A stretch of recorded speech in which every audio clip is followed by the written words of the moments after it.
Hey, what's up, and welcome to Critic and the Cynic. My name is Dave, and I'm going to be the critic with you. And with me, as always, is Hilary, who is Cynic. The Cynic, also my wife. We had this idea for a podcast a couple years ago, but we're talking about Christmas movies.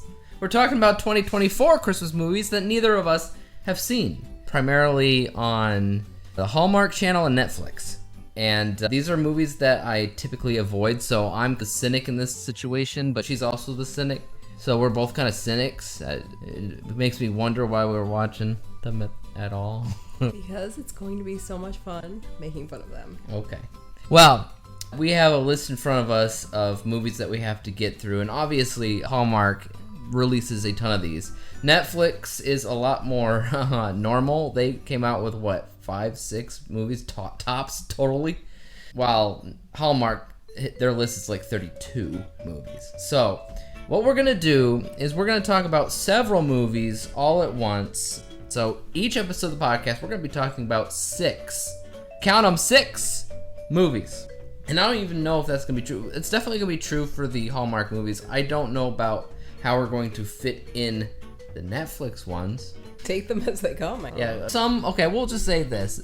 Each episode should probably have 6 movies that we talk about. There might be an episode here or there where we talk about more. But this week, it's all Hallmark, because Netflix has yet to come out with their stuff, given the fact that they're a little bit more smart, because obviously we have a month and a half to go, month and 3/4, I don't know, to go before Christmas happens. Here's the structure. This is the structure of how this episode will go. We have not seen these movies yet. Not at all. And we are going to look at the posters. We're going to look at the titles. We're going to read off the synopsises before we see the movie. And then we're going to predict on how good or absolutely rotten the film is going to be. And we do have some rules regarding how we deal with the movies as they come. So these are rules that you can really only do once throughout this entire experience. You can't keep doing it over and over again. You really only have one. So what are those rules, Hilary? Well, you can pick one movie out of the bunch that is the absolute worst, and you can use your crap button to say that this is the worst movie out of all of them. The second rule is that you can choose what you think is the best, and that is going to be the unicorn button, because unicorns are magical and they don't occur very often or ever. And only once can you turn on the movie and just be like, no, absolutely not, this is terrible. And we will call that one the nope button. And nope, we're vetoing it. Otherwise, we have to get through it and everything. Now, once again, each one of those buttons we can only do once. Remember that, all right? Each one of us have our own selection of 3 buttons. So if I watch a movie and I say this is a terrible movie and it's going to be the worst movie of the entire bunch, I can only say that then. But then and there, I can't decide, retrospectively. I have to decide while we're watching it. And then that's it. Everything else has to be better. That's just how it goes. But we also have to say 3 good things about every movie that we watch, even if we hate it, other than the veto one, and other than the crap button. I would say both of those buttons we do not have to say good things about a movie, because it just so happens that movie just does everything wrong. But thankfully, we both can find good things to say about pretty much anything. But the trick is not just saying one good thing, it's saying 3. All right, I don't know if you ever had to write down punishment with your brother or whatever about having to say good things about each other, but I did. It's not easy. It's whenever especially if you're angry. Okay, but can one of the good things be that it's over? No, it has to be a technical, not necessarily technical, but something about it. So you could say they had a good performance, they had good charisma, they had good chemistry, they had good cinematography, they had good lighting, color, wardrobe, makeup, music, anything that strikes your fancy when you watch it and you're like, I'll give it props for that. Somebody behind the scenes knew what they were doing and they respected the art of what they're making. Because in my opinion, these films, I don't know how they're made. I don't know how there's people behind the scenes that actually respect the art of film and they don't just want money because, hey, Christmas again, let's make some Christmas movies. And we know that people are going to watch them, whether they like them or hate them. And that means, let's make some moolah. Yeah, because they're like mass produced this time of year. And there are people that look forward to this event all year. I know people.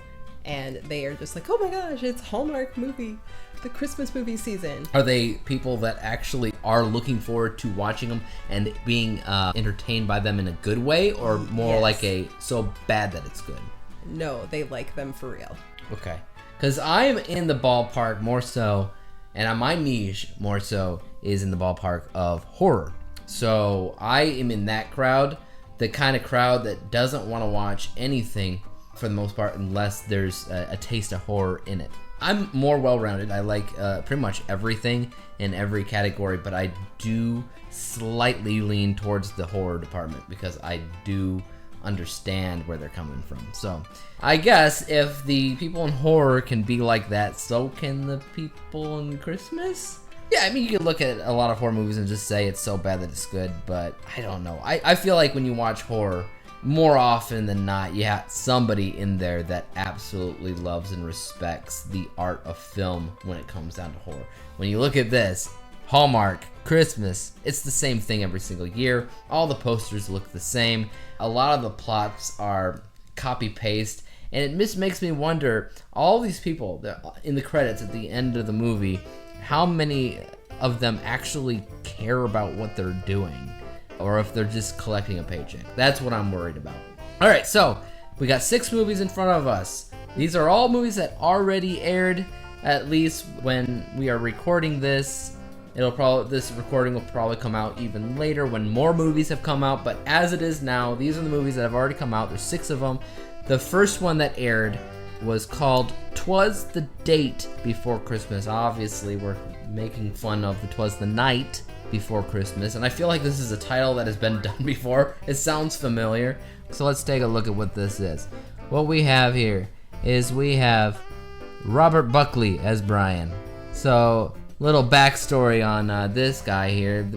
We're currently watching him on TV on a rewatch. It's a rewatch for Hilary. It's a first time watch for me with One Tree Hill.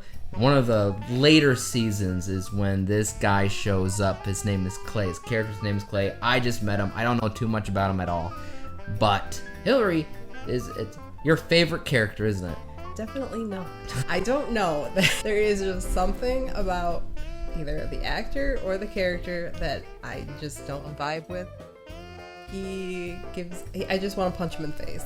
We'll just say that. Yeah, well, you've always been somebody who connects more so with an actor and their life story and what's going on in their lives than you are about disassociating yourself and just watching the characters for the characters. Yeah, but I don't know anything about this actor. You're right. And again, I've only saw like one episode with him, so I can't say anything about it. He reminds me of Ryan Seacrest. That's all I will say. Anyways, let's see. To prevent her family from canceling the Chamberlain family Christmas Olympics, Jessie lies and says she's inviting a date to the long-standing holiday tradition. She meets Brian on a dating app, and he agrees to spend the holiday with her and her family.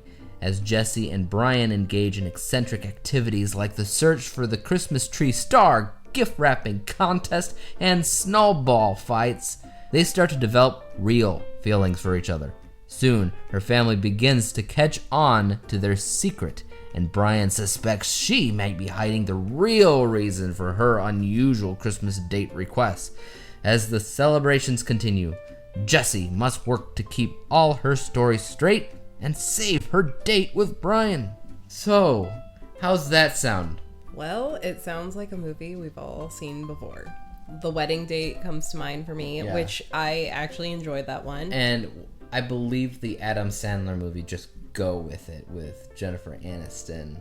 was one as well. But it is a plot device that we have seen many times in romance in general. This is just with a Christmas twist, it seems like. Now, I will say, looking at the rating, 41 votes on Tracked.tv has it rated at 76%, and the Movie DB has 2 ratings, but that's at 80. So both of those are 8 out of 10. That's higher than I would expect from Hallmark. But what is the audience? Like, is it just those people that wait all year for these movies to come out? Because if so, they're only looking for a fun time. You're probably right on that. Tracked has a very wide audience. Like, everybody watches everything. However, this is more of a specialty thing. So the likelihood of somebody actually watching these movies in general probably does limit it to people who want to. So we'll just have to take that with a grain of salt. What do you think? Do you think it's going to be a good movie? Or do you think it's going to be crap? Crap. I might be biased because the only time that I've ever seen this actor was in One Tree Hill, and I just do not care for him. For you, it's the actor. Yes, and I can tell from the poster he's got that same annoying smile that, So I am going to guess that I'm not going to like it, but maybe I will be pleasantly surprised. That's all right. I know that you are, instead, you're waiting for a different One Tree Hill actor Christmas movie coming up in a later episode.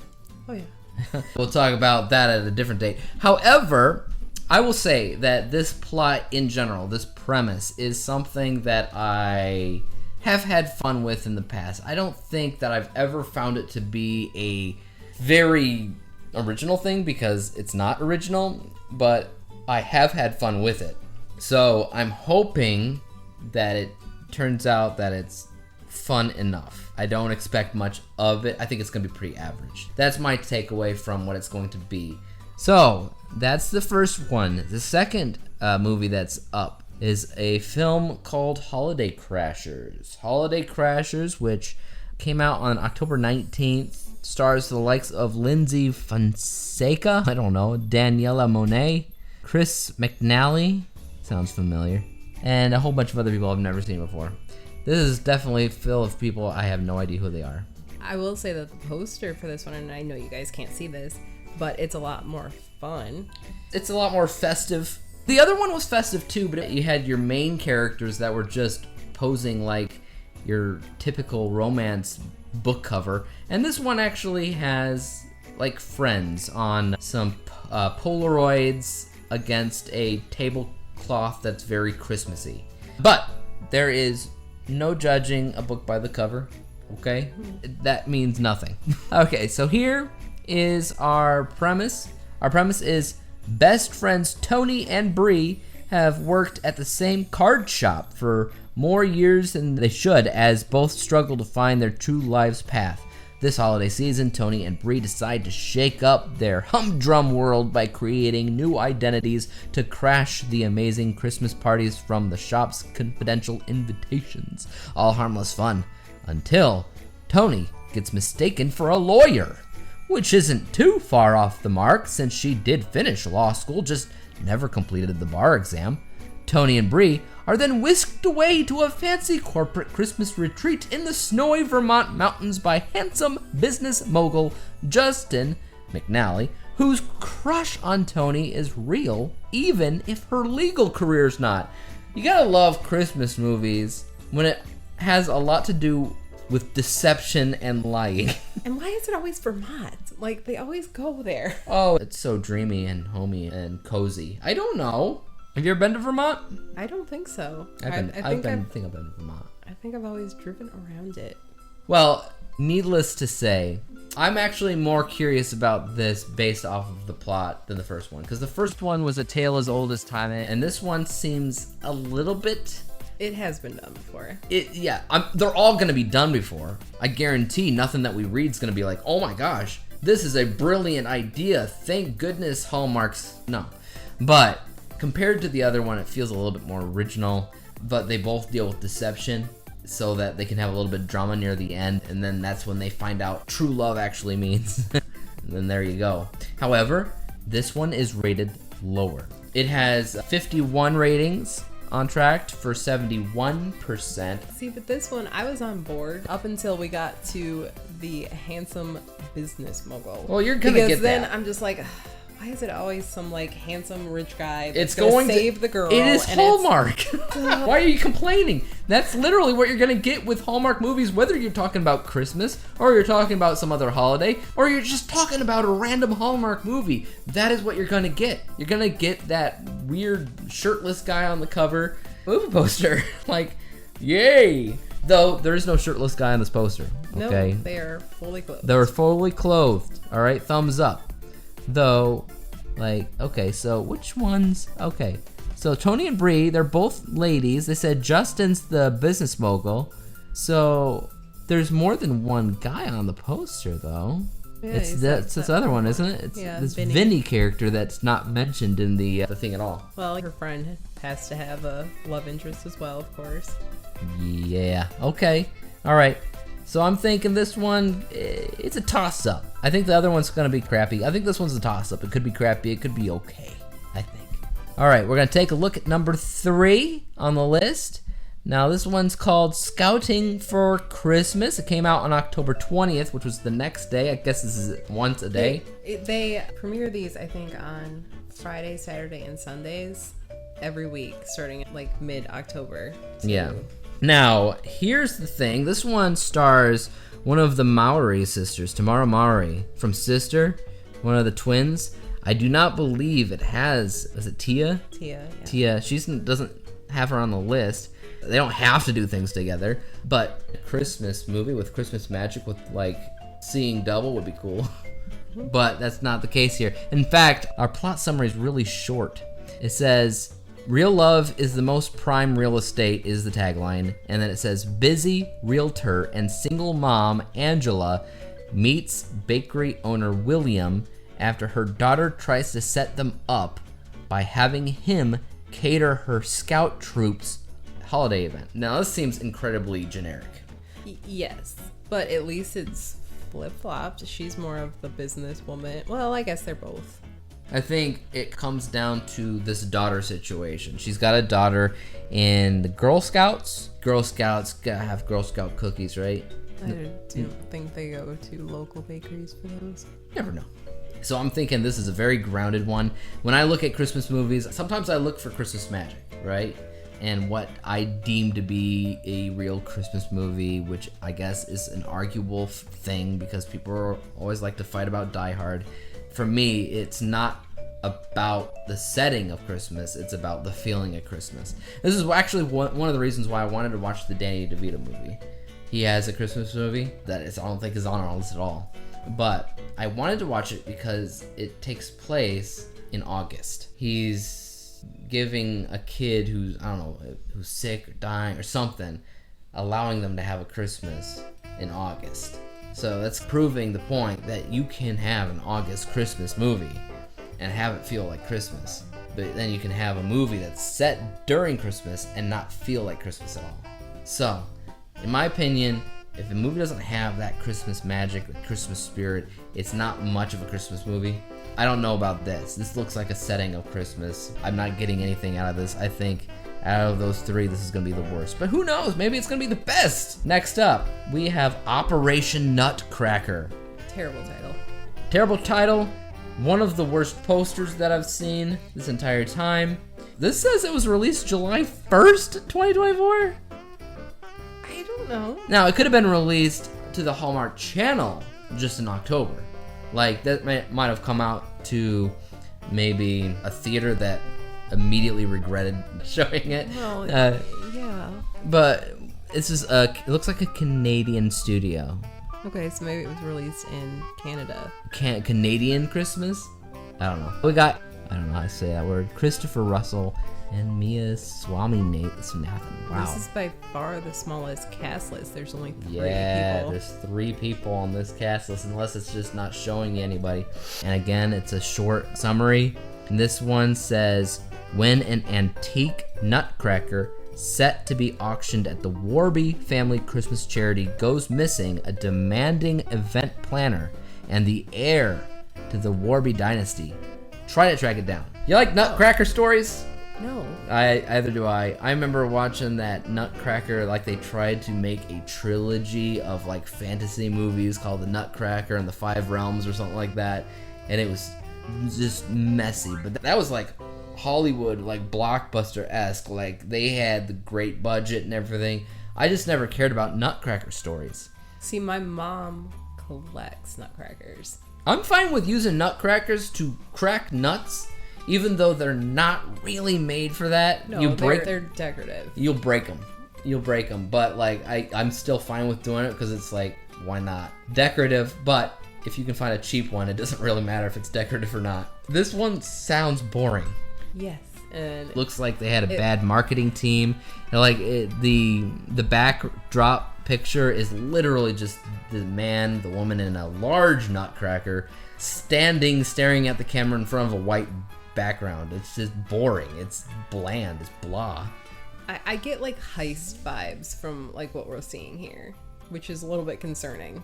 Your genres are romance and comedy. There's no action. There's no thriller. There's no espionage.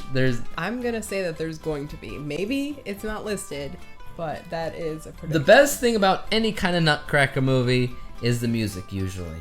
That's it. That's why you watch the Nutcracker ballet, right?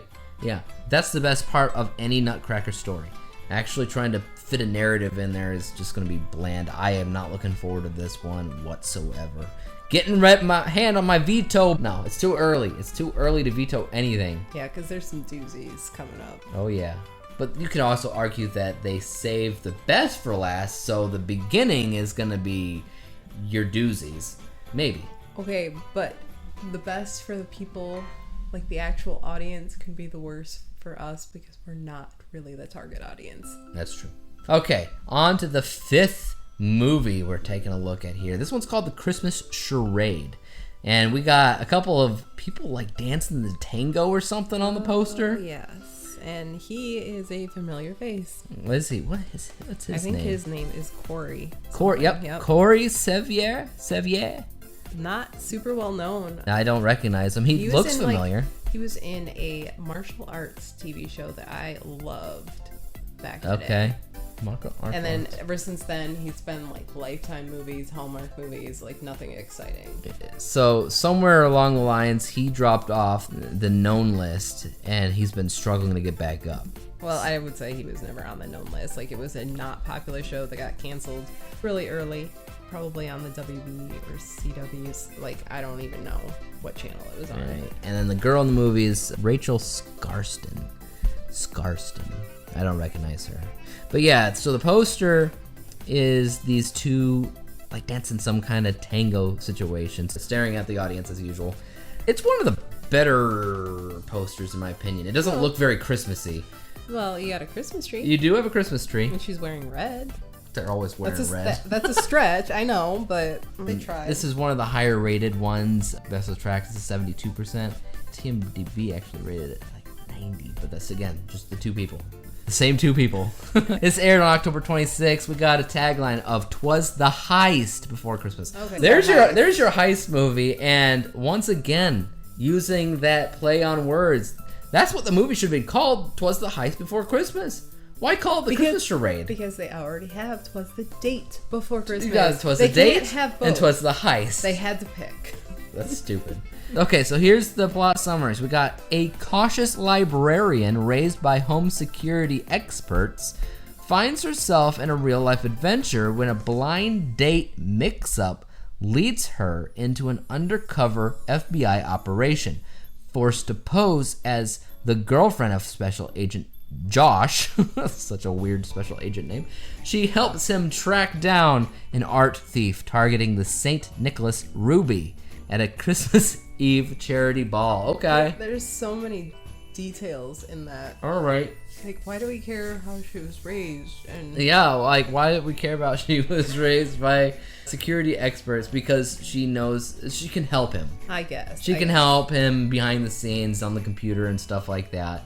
I'm going to say that I'm a little bit excited about this because where I saw him, and I really did like this show, he was very serious, action-based type character. Like, he was like an angry teen, and really got into the martial arts scene. So being a special agent, FBI agent, this could be interesting for him. Yeah. What was the movie with Sean Connery and what's her face? You're gonna have to be more specific. There's a lot of what's her faces out there. The spy espionage one. Like Catherine Zeta-Jones. Yeah, that. I don't know what it's called. I can see it in my head. Yeah, it's giving me that kind of vibes. So like the spy, but the kind of the two situation. Maybe even Arnold Schwarzenegger's True Lies. Maybe some other things where it's taking your unassuming couple that come from two different areas of life that weirdly make sense together. It looks like he directed it as well. Oh yeah, he directed it. He didn't write it, but that's interesting. So he directed it and starred in it. It's a little bit of a passion project. And look at those two people. They gave it 90%. Yeah, I saw that. The same two people that have been watching it. So out of all of them so far, that one might be the best, but it could also be the worst. That's how these things work. And finally, the last movie that we will be taking a look at. And this one, in general, just as far as the movie titles go, I just like the title of this one the most. It's probably going to be the worst movie, but I like the title the most. It's called The 5-Year Christmas Party. I like that. It's not doing a play off of words. It's doing its own thing with the title. But the poster's kind of all over the place. The poster's awful. It's just red everywhere, and it's taking these two same people, it looks like, and just like, I don't know, copy pasting them and splattering them all over it. They're wearing different outfits. Yeah. And there's it's 5 years. of 5 them, years. and 5 years yeah. separating the time. You don't have to separate those 5 years and cram it all into one poster. That's part of their problem. The poster's ugly. I like the title, The 5-Year Christmas Party, because it gives you an idea already what it's about. But it also is a kind of a play off of words. Who's in it? Katie Finley is Alice. Jordan Fisher is Max. I'm not recognizing anybody. You recognizing anybody? I don't see anybody. Right. Okay. So, we have a tagline here of Christmas timing is everything. Christmas timing is not a word. No, but like it's playing off the idea timing is everything. Yeah, timing is everything, Yeah. but Christmas timing is more. This one's not rated very good. No. We have a 68% on track, and there are two people that's been watching all these movies. One of them's like, nope, not me. One of them hit that nope button already. So let's read the synopsis here. Over 5 years, Alice and her old theater school rival Max reunite each holiday season to work at a Chicago catering company's Christmas parties. While their undeniable chemistry grows, the timing is never right for romance until the company's final season pushes them to confront their true feelings. Sounds boring. Once again, we're talking about food and catering. What they might be trying to go for maybe is sunrise movies, where it's just like them meeting and just having conversations and interacting, and that's the movie. Over and over again. It's just interactions, communication, that's it. And it might be. But there's so many really good stories that use this. They've got One Day uses this idea, like this one day every year that these people meet up, like the movies that you were talking about, Before Sunset, Before Sunrise, those movies. Yeah. I won't say the only. I will say a very select few hand-picked films that I've seen that I've enjoyed this with. It needs to be perfect though. That chemistry, like it says, their undeniable chemistry. I hope that's right. I hope it's true. It could also just not be. They could suck together, and that could ruin everything. Well, that always, like, if there's no chemistry in these movies, they're done. They're dead in the water.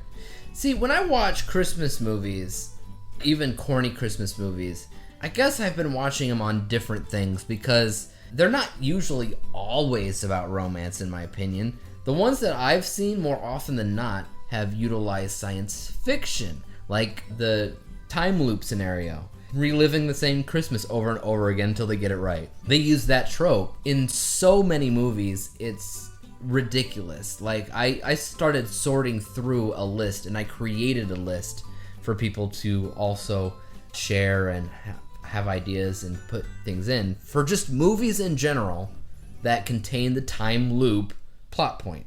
And I'm not kidding. 80% of the movies on there are Christmas, and they're movies from this, like, Hallmark Channel, Disney, wherever they come from. I'm surprised I haven't run into it. I get it's just the first week, but like it just seems like their focus seems to be more so on romance than anything else. Romance comedy, and then it's always the guy and the girl on the cover. I think that's pretty much the idea. Well, it shouldn't need to be. Christmas isn't about romance. No, it's not. But it's considered like a romantic holiday. Like lots of people get engaged over Christmas. Yes. And New Year's. And that's fine. And those movies have their place as well. But I just think that for such a very wide enjoyed holiday that you would imagine people would want to see all the different facets in a movie. We want to see those rom-coms. We might want to see some dramas. We might want to see some fantasy, some action movies. That other one might be action. It didn't list action on there, but it was action. And things of the nature. We want to see all of the genres. We don't want to just see rom-coms. So I'm hoping throughout this experience we get to dip our toes a little bit into different genres, not just the same old thing every single time. Because I do like other Christmas movies. I'm more so about premise and story than I am about that. So that's what I'm usually looking at when we're reading off this stuff. Or I'm looking at the premise and hoping that it catches my eye. But those are the 6 movies that we're about to watch. Okay, you stay tuned after the break, and we'll start talking about the movies after we watch them. Okay, we're gonna sit down. And we're going to watch all 6 movies back to back. And then we're going to come right back and we're going to tell you what we thought about each one. Which one are you the most excited about? Let's just go with the Christmas Charade. I agree. Christmas Charade. And we actually agree for completely different reasons, as this Critic and the Cynic would probably be true before as well. You, more so, you're used to this guy. I'm looking at the poster, I'm looking at the plot, I'm looking at the pictures that they have that feel just a little bit more like it had a higher budget, and like it just seemed like they're trying more with that one. Out of everything on this list, it's the only one that seems the most like somebody somewhere is trying. That's why I'm excited for it. Again, you can't judge a book by its cover, so it could just all be crap anyway. But holding out hope. And again, stay tuned. We'll talk to you in a minute after we watch the movies. And we're back! So we just watched all 6 movies. And oh, what joy. And what joy that we just experienced. So, remind everybody what the first movie on that list was. Twas the Date Before Christmas. Ah, yes. Twas the Date Before Christmas. Now, if I remember correctly, we thought this was going to be bad. Yes. We think that all of them were going to be bad, but like something about the poster, you didn't like the main actor, something about the plot kind of just seemed iffy, just all around just seemed like one big cringe fest. Yes. I still don't like the actor. Yeah, once again, I've only seen him in the one episode of One Tree Hill, but now, like, I don't know, after watching the movie, I'm curious about what he brings to the table for One Tree Hill. But I think this was a surprising film, but there's different reasons why I think it was interesting. Well, and to be fair, we were drinking, so we could have been a little bit happier. That was one of the reasons why it might have been surprisingly entertaining. I think another reason why was because we were distracting ourselves from otherwise stressful moments in real life, as we were watching it on election night, and we're going back and forth from that to this to drinking to talking with some friends, and the whole experience was interesting. I think I was a little bit distracted plot wise, but every time that I was watching and really paying attention to the movie, I was entertained because it reminded me a little bit of one of my favorite movies, Dan in Real Life, in which you had a family come together, a real big family, and they just exude warmth, and they play games together, and it just seems like a grand old time, and really that's all the movie is. Yes, I agree. Like, the family dynamic, that was entertaining. It was sweet, cozy. Definitely this movie gives off some cozy feels. I do a lot of reading the Cozy Mystery series, yes. and it's the same thing. It's just so on the surface, and even when they dealt with really negative and dramatic things, it was always dealt with in such a very light way.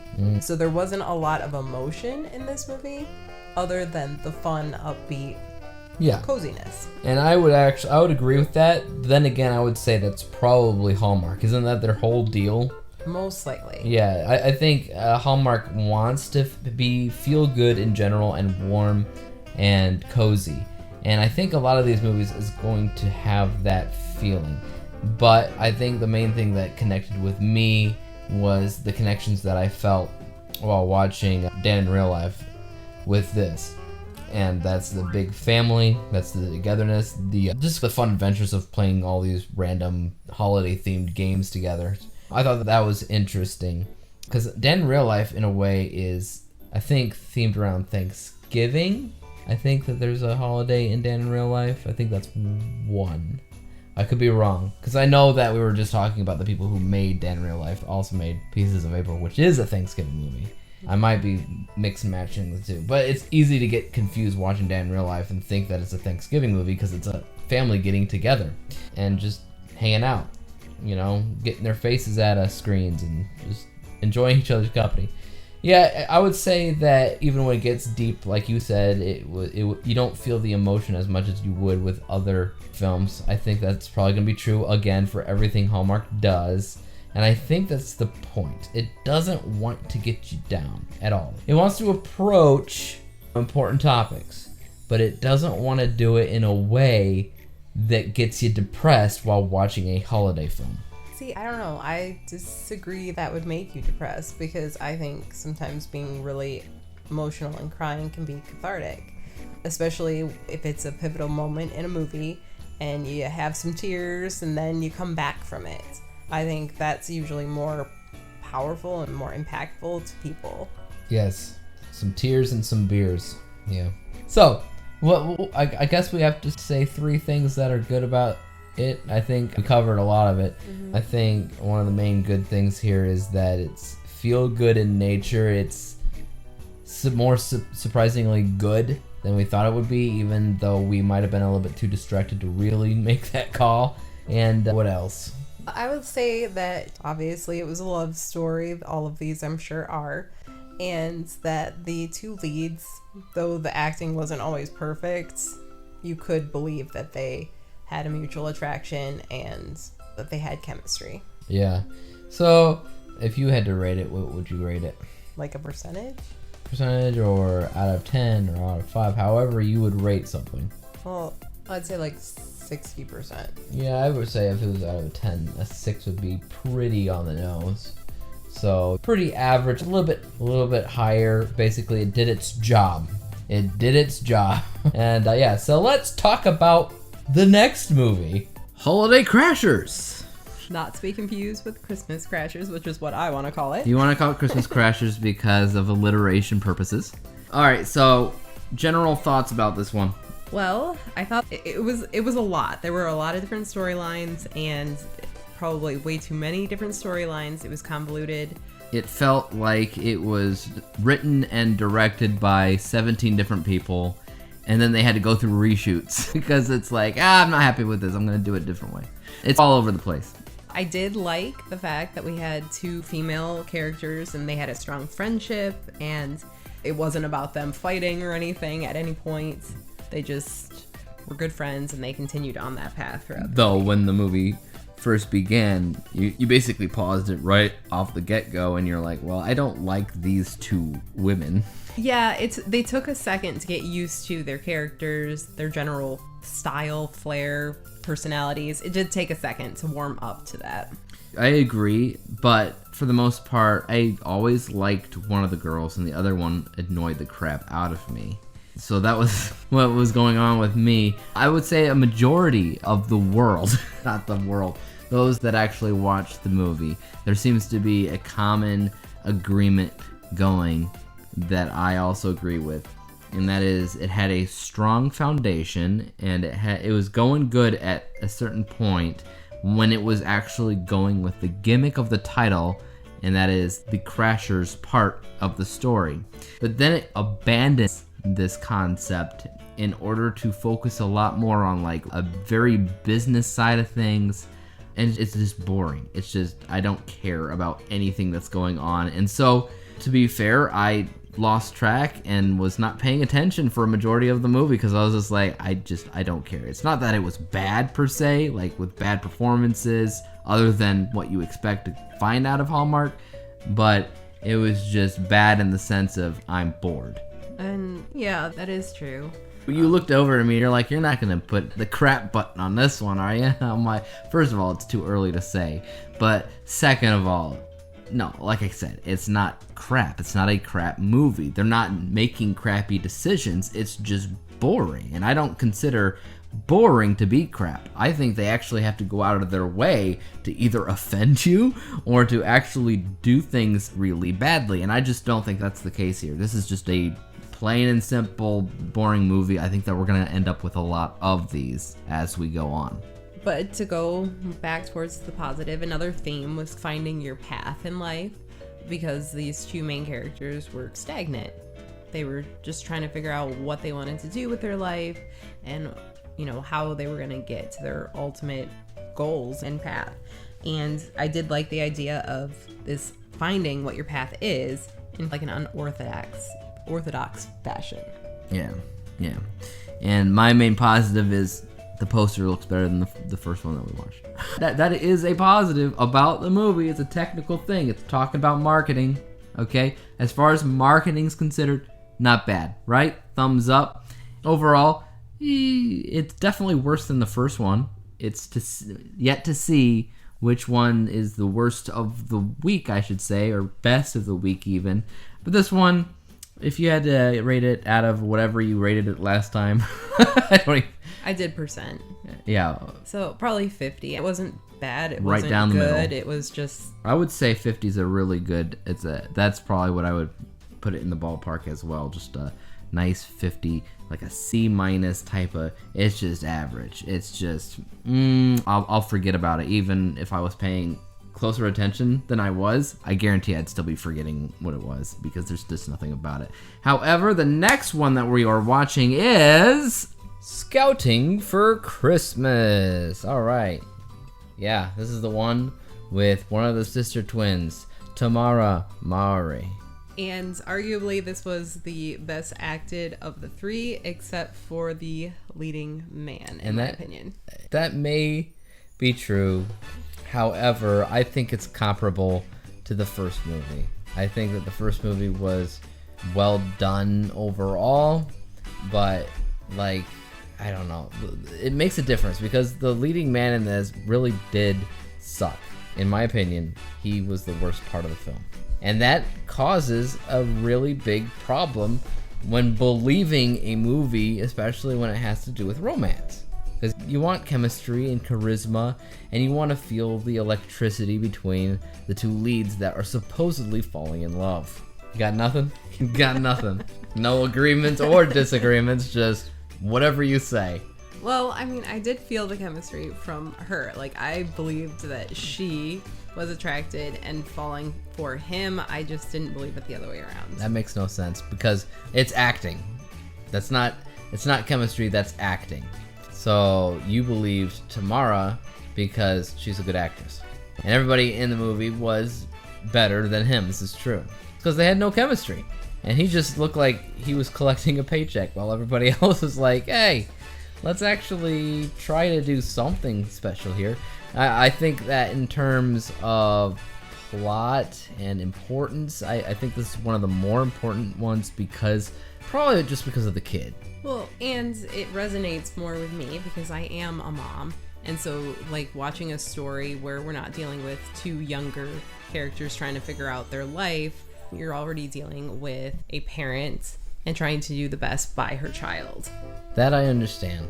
However, I will say that Christmas movies in general, I mentioned this to you while the recorder was off. But I prefer Christmas movies with a little bit of magic in them.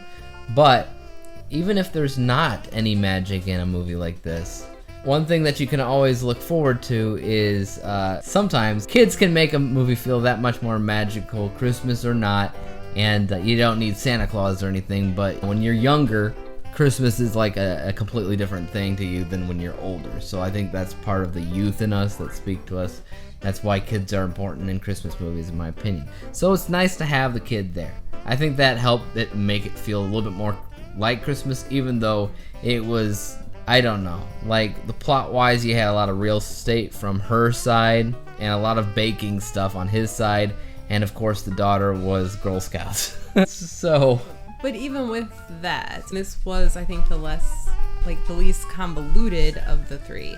They took the time to focus on what the main storyline was without having all these weird underlying twists and turns. And I also think that when they had more serious moments, they weren't trying to gloss over them and they weren't sugarcoating them.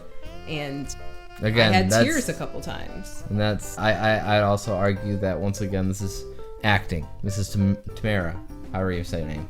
I think that she's good, she's talented, she's been in the business for a very long time and has gotten used to certain moments like this in different experiences than with Hallmark.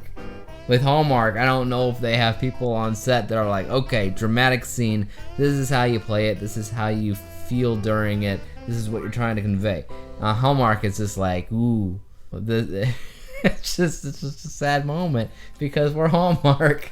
But because of her history, I think it actually helped out a little bit during those moments. I think everything that you think is good about this movie is because of her. That is definitely a possibility. So, that's what we got going on here. Did we say our three things? I think Tamara is one, for sure.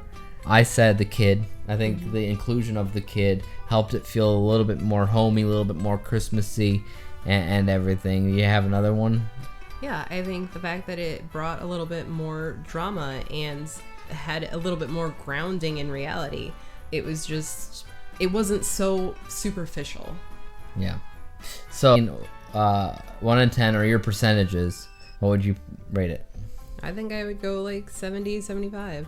All right. I'm going to stick with what I gave the first movie and say 6, maybe 6.5. Okay, that's as far as I'm going with that. Because it's still, I think that there was a lot of moments that still felt boring, to be honest with you. But I don't think I would sit here and say it was better than the first movie that we watched. I did enjoy that. Well, I enjoyed the first one too, but it was there. You're talking about very different movies here. Yes. Like the first one was more just fun. Yes, which the first one to me, no matter who was in the movie, it actually felt Christmassy because of all the different Christmas Olympics that they were doing, which was cool, which was different. And the whole homey thing about a family spending time together, like a big extended family, to me that also feels like holiday. It feels like Christmas. Okay, but also not to be like the naysayer here, that one was set at Christmas Day.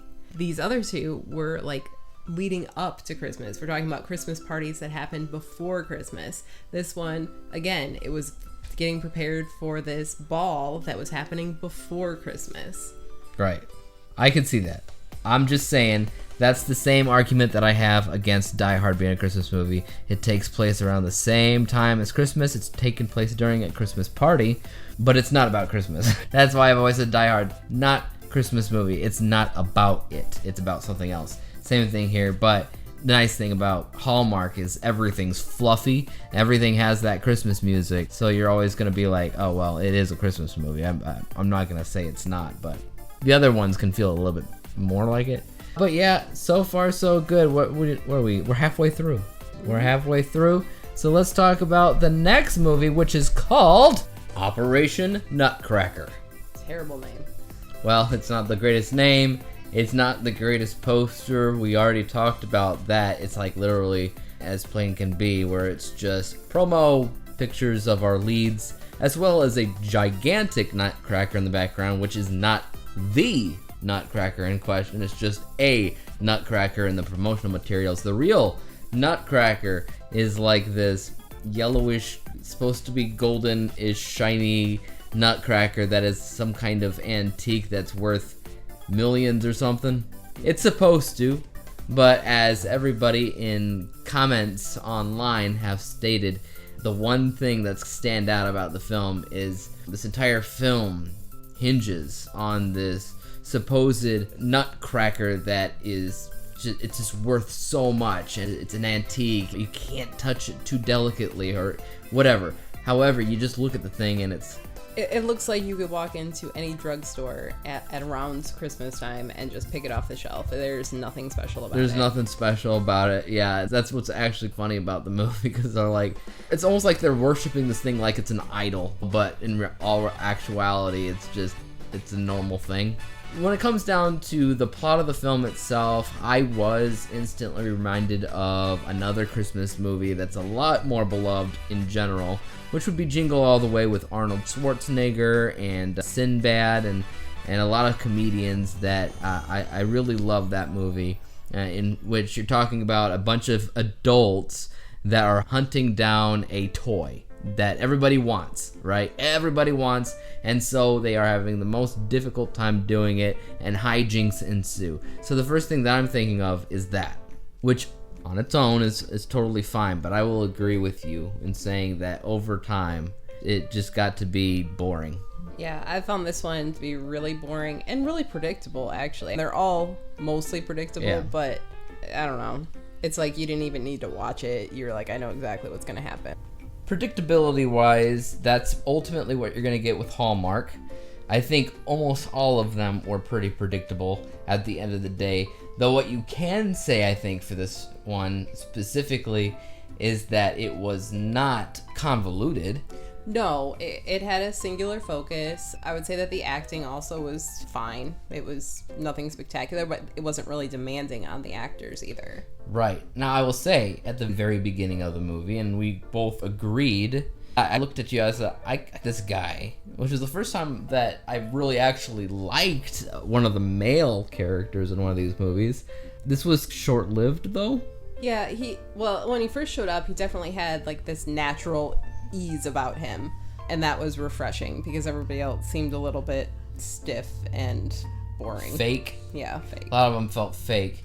Even though what was weird about it was he literally was fake, because he had a very obviously fake beard plastered onto his face with Elmer's glue or whatever was going on there. It didn't look good. No.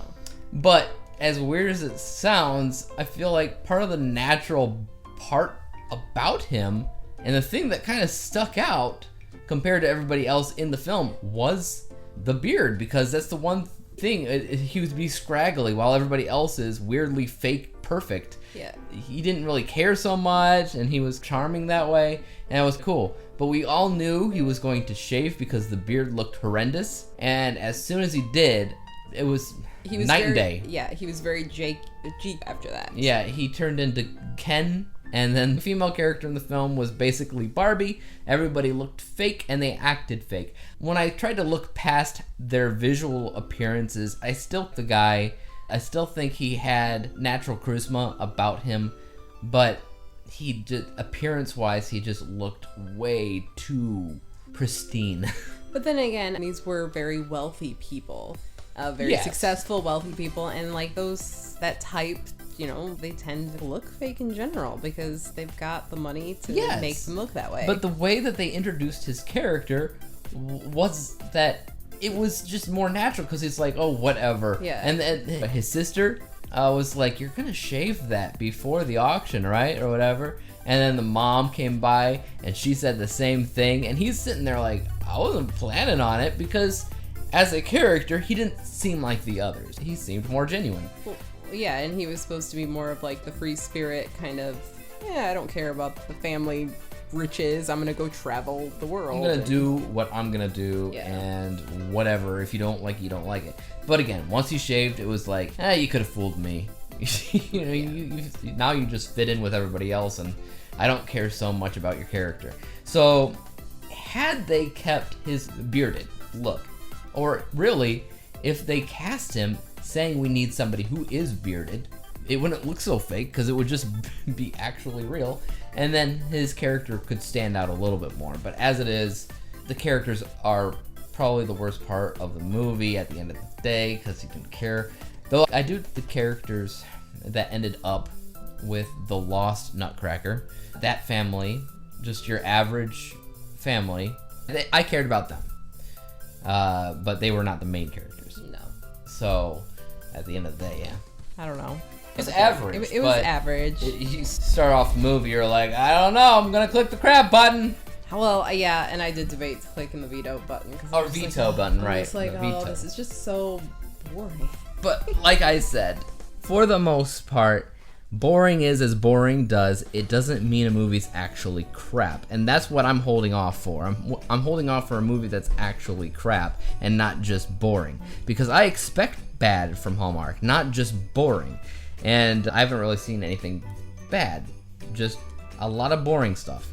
Out of 10 percentage, whatever.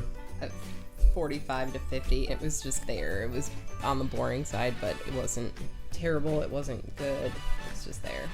For me, it started off pretty strong, but it got to that boring atmosphere. So I'm gonna go with like 55%, right along where you were at, just a little bit higher, still in that mid-range, but yeah. And now we got what, two more movies. We're past the halfway point, and now let's talk about the next movie, which is The Christmas Charade. Now, this is the one that I believe we were looking forward to the most before we started it. Yes. And that's most likely because, well, you noticed an actor that you have seen before and have liked watching before. Mm-hmm. Partially because he was in it as the lead. He also directed it. And plot-wise, genre-wise, it's not like the others. One of these things, it's not like the other. True. So while the other ones are literally open up your Hallmark greeting cards, just turned into a movie, this one was a spy film, but not just a spy film. This was like if you took the classics like The Pink Panther and True Lies and some other bumbling spy films like Johnny English and things of the nature, and you just combined them together. That's what this is. Yes, and it was very light. I'm going to say that it was very innocent spy movie. Well, that's one way to put it, because as some people would like to point out on some internet forums about the film, this is the only place you'll get to see FBI everywhere, and nobody has a gun. Not one. A single, which is not usual. You can get away with that, given the fact that most of this plot did have to do with an undercover cop. You don't want to be carrying on undercover missions. However, if any point during the movie, and this happens, they have to say you're under arrest, that is probably when you want a gun available. And nope, just a badge, because it's very threatening, and you gotta listen when there's a badge in your face. Yeah, it was very unrealistic. I would put it that way. Tongue-in-cheek, okay? It knew exactly what it was, and it reveled in it. It knew it was stupid. It knew it was ridiculous. It knew that this guy's the worst spy in the world, and yet it was great. It was a lot of fun. I will admit that. It was a lot of fun, and I think that we both have clicked our unicorn button. Oh, I'm holding on to mine. Oh, gosh dang it. Guess I've... You said it like 5 times while watching. Oh, unicorn. I asked if you were going to press the unicorn. Well, guess what? We both got unicorn buttons. I know, maybe there's something out there. Lord have That's mercy. better. Okay, yeah, there might be. Given the fact that we haven't seen any of the Netflix films yet, and I would imagine Netflix has to be making better movies than this. Heck, they got Hot Frosty coming out soon. Get me started on that one. I'm not looking forward to that. You'll be lucky if I don't veto that. Come on. No, I think of that like I think of this. 2 movies that are clearly stupid, and they know that they're stupid, but they embrace the stupidity, and so it just ends up being a fun time because it's not trying to be serious. The other movies are trying to be serious. This one was like, how ridiculous can we make it and make it great? It was like a Christmas variation of that Argyle film that came out recently. Yeah, but I did not like that one at all. I know. A lot of people do, though. Basic idea, somebody who's not a spy gets wrapped up into the spy world by accident, and it just hijinks from there on out. Yeah. And this whole fish out of water thing was definitely prominent in this movie. And what I did appreciate very much is because it was obvious that she would be the fish out of water, because she was not involved in this investigation at all. It was just like a mistake.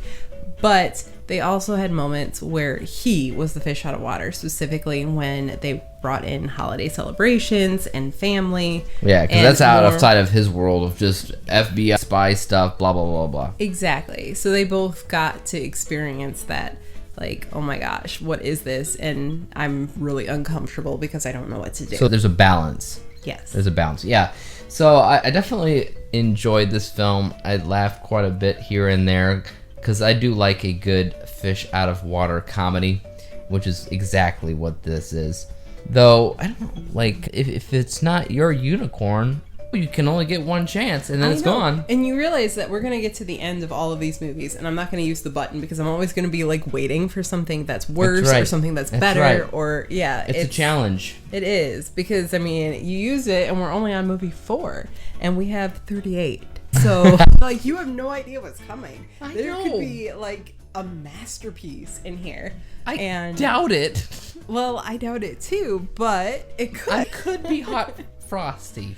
Oh god, I don't even want to watch that one. I cannot wait. Okay, I cannot wait for Hot Frosty. I know, and I am dreading it 100%. It's gonna be bad. So bad. You mean fantastic? No, so bad. So bad that it's good. Because a lot of this movie is so bad that it's good. That's true, but I actually think that it was perfectly cast. Those two leads, I thought they were perfect. They did a pretty good job playing off of each other. Yeah, they had chemistry. I believed that she was just an awkward, play it safe person the whole time.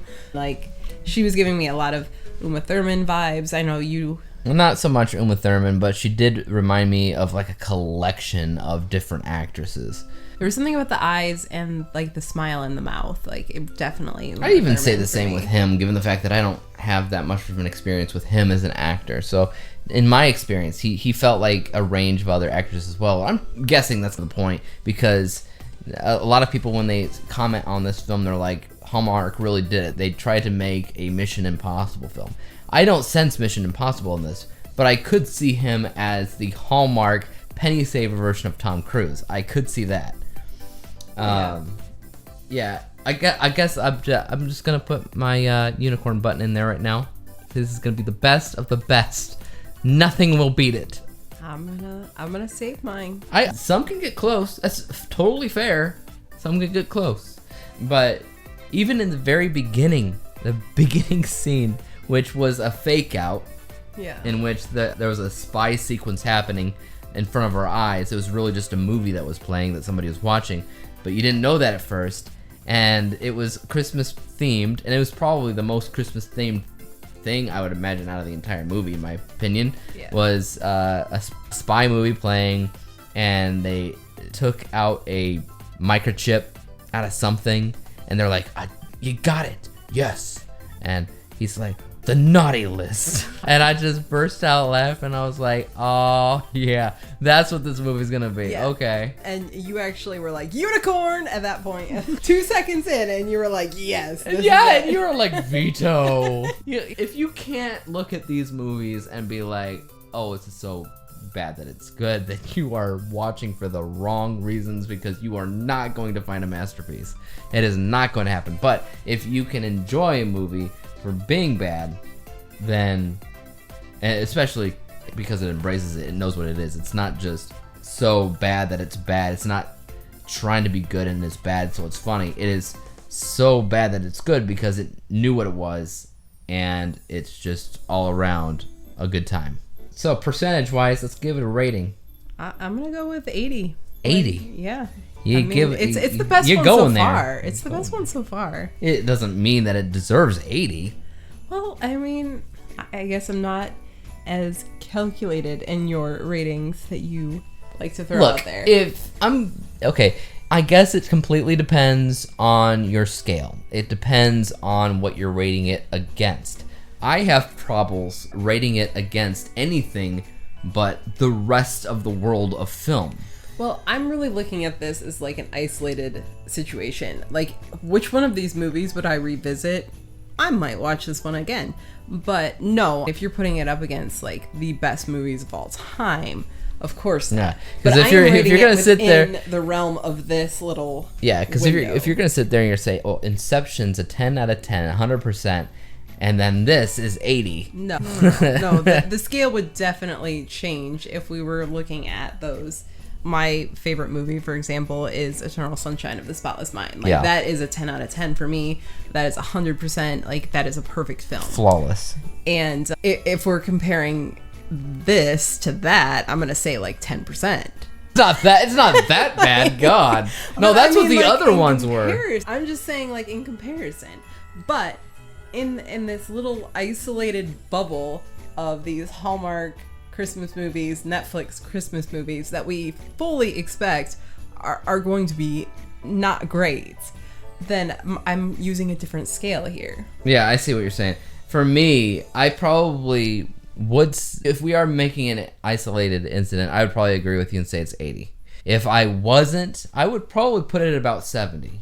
That, to me, it's not that grand of a difference, but it's like a 10% difference overall. Like, I could watch this while not participating in a Hallmark holiday watch-a-thon. I could watch it as its own thing because it is that entertaining. It's not anything that's groundbreaking. I don't think I would ever be able to recommend anybody watch it. I would if you were just like, hey, it's Christmas, you want to have a fun time, pop in this movie. Now, it should be noted, like I said, alluded to at least, that it is barely a Christmas movie. It does the Die Hard thing. So they referenced Die Hard in it. They did. They did. And because it is self-aware, it's more of a Christmas movie than Die Hard is, especially because it is lighter than Die Hard. Die Hard, very dark, action-heavy type of film, while this is always light. You always hear the Christmas music. You're always seeing sparkling lights, like the one moment when she decorated his apartment with some lights. Just to keep that festive spirit in there. It's the plot, though. The plot is never about Christmas. No, not at all. Nothing about it. It's just, there's Christmas things happening in the background, just like Die Hard. So, I love how people commented on this film, and I saw these comments as well saying, Hallmark just proves that Die Hard is a Christmas film. And I'm like, all it did was do the same thing as Die Hard. It doesn't change the question on if Die Hard is a Christmas movie. It just extends it to giving you another example of what Die Hard is that released with a Christmas setting. It's not really a Christmas movie, but it does have more of a Christmas spirit and vibe than Die Hard. That's what I will put out there. Okay, so where are we at? I don't even know. You said we were at 4? 4? No, five. 1, 2, 3, 4. This is the 5th. Oh, okay. This was the 5th. We only have one more to talk about. All right. And that movie is called The 5-Year Christmas Party. So this is the one that I said I liked the title of, not necessarily the poster, but I liked the name of the movie, The 5-Year Christmas Party. Something about it intrigued me. But the poster itself looked like crap, which is why when I saw it, I was like, well, it could be either or, and it's probably the worst of the bunch because the poster looks like hot garbage. It's like literally a red poster with just the same two people kind of copy-pasted all over the place. Yeah, and then when we read like the premise of this movie, it's something that's definitely just been done so many times in so many different ways. Like I've read books with the same idea. There's plenty of movies out there with the same idea. So we weren't exactly... Yeah, the bare concept of just running into each other every single year around the same time, that's the thing that's been done a lot of times before. But a lot of times when it has been done before, it has been done well. So what is your general consensus on this film? Well, I think the two leads, I think they were adorable. And they were very charismatic. And they had a very easy chemistry between the two of them. Like, it was very cute. Yeah, that's one of the very first things that I thought while watching the movie. As soon as I saw her, she felt cutesy, she looked adorable, and then when they met, which they weren't really meeting, they've been working together, but the first scene that you see together is, again, adorable, cute. They do have chemistry, which is the first thing And pretty much the only thing I was looking forward to with the movie is, do they have chemistry? Because obviously the plot of the movie on movie websites say, due to their unmistakable, unbreakable, dreamlike, whatever chemistry. That's what I was hoping to see here, is some really good chemistry. And I do think that they have some. Yes. I think in general, I was surprised by the film. I think it's entertaining. Mm-hmm. It's very straightforward. It does not get too convoluted like some of the movies we saw this week. Right. And it is definitely not the worst movie that we saw all week at all.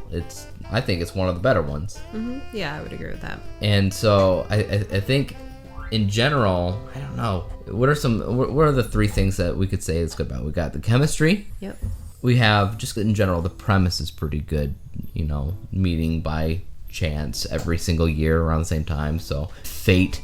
And in general, I would also say it has a really interesting message regarding following your dreams or aspirations, not necessarily making your love life take a back seat, but it's just what's important to you right then and there. Right, but I think it also dealt with the fact that, if you don't have that special person in your life, then the accomplishments and even the disappointments, there's nobody to share with. It's no point.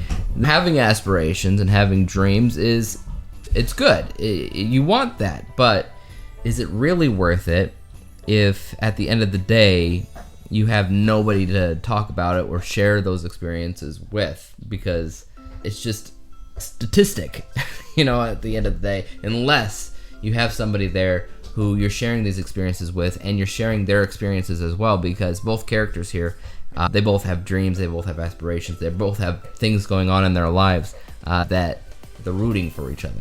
Yep, and they're willing to be there when those things fall apart too, because there's definitely a give and take. Sometimes they show up and talk and they've got good news, sometimes they've got bad news.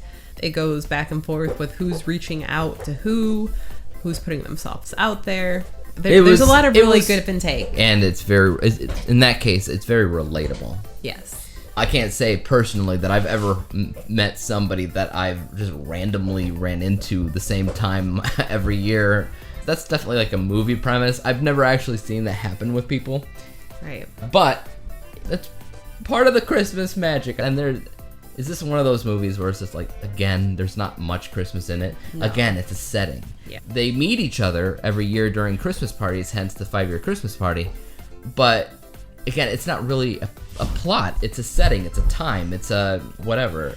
Yeah, I almost feel like they had to throw in the word Christmas. Let's talk about how this relates to Christmas. And because it just didn't feel like Christmas, so they had to throw the word in there a lot to make you realize that was the time. And their side hustle job is catering, so that's why they meet each other every year during this party. But that doesn't mean that they don't also meet each other every single year for New Year's parties, for Valentine's Day parties, for Thanksgiving parties, for whatever parties. I think they make it pretty obvious that they don't, because in the movie they don't, but technically I feel like there's no reason why they wouldn't. Right, because they have roots in the same area, their roots families. In the same area, they got families, and the job that caters during big events. Other than things like weddings, receptions, and stuff like that, birthday parties, you're gonna wind up with your holidays.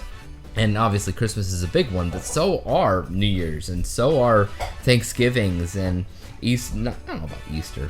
Some people. Yeah. But yeah, there's tons of holidays out there, definitely, that are food related. So I would imagine they would meet more than just on Christmas, but I digress. In order for the movie to make sense as a Christmas movie and for it to be more impactful as a chemistry thing, it's just Christmas, and we just have to accept that.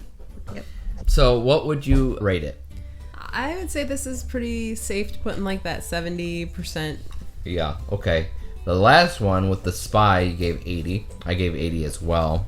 Well, but that one was just fun. They're hard to compare. So. Yeah, that one was fun.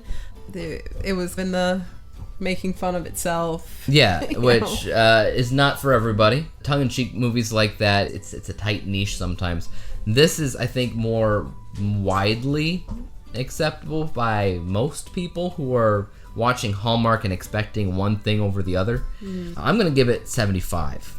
I think right around there. Like, it's a good movie. It's entertaining. It's doing what it needs to do. It's not super memorable long term. It's good at the moment. Definitely a popcorn type of feel-good Christmas movie at the end of the day. I think that this will work for a lot of people who like Hallmark movies. But again, it's not anything I'm going to be able to say, hey, guess what I saw on Hallmark? Go check out this movie. I don't think anybody's going to buy that. And they're just going to be like, okay, have fun with that.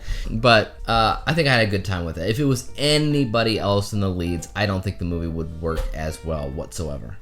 Right. I really think that they're what made the movie. They were just so... adorable. Yeah, they were just, and like, believable. They were, a little bit quirky, sweet. Yep. They were... Yeah. I mean, without them, the movie would have just flopped. I appreciate that, too. Because, what was it? 2 movies ago with the Nutcracker? Everybody was fake. Everybody was crisp, clean-shaven, hair slicked back. Too perfect for their own good. Golden ratio stuff. Yeah. And then these people they're imperfect, I would say. They are pretty average looking. Oh no, I thought they were adorable. Cute. They are adorable and they're cute, but they're not Hallmark crisp like other movies have been. Oh, okay. They're more average in terms of what actual people look like and act like, which I don't think Hallmark characters or actors usually do. Yeah, again, I don't think we're gonna find anybody with a beard in these movies. I don't know. You might. Yeah, the Santa Claus characters, they have beards. So at the end of the day, we got our 6 movies here. If I were to quickly rank them, I would probably put our spy movie on the top. Which one was the worst? I don't remember. I think it's the second one, whatever that one is, the Crashers. I think the Holiday Crashers is the worst. I would call it 5-Year Christmas Party probably my second favorite. Yeah, either the second or third favorite. Yeah, and then around there. My third would probably be the first one, which was the Date Before Christmas or whatever it was called. Yeah. Twas the Date. Yep, and then probably Nutcracker right there in the middle or whatever it was. What about the Scouting for Christmas? I forgot about Scouting. It would be Scouting and then Nutcracker, and then the very bottom would be our Holiday Crashers, I think. Unless I'm missing something, I think that's all of them. Yeah, so that's how I rank this week specifically. And hope you guys enjoyed the podcast. We're going to be talking about a whole new 6 movies next week, so stay tuned for that. Next week will include one Netflix movie that came out, so we're looking forward to that. We're going to see how better or how worse Netflix holiday movies are compared to Hallmark. So that should be interesting. All right, so guys, leave in the comments down below if you've seen any of these Hallmark Christmas movies, if you're a fan of them or not. And until next week, we'll catch you next time. Bye. Bye. Peace out.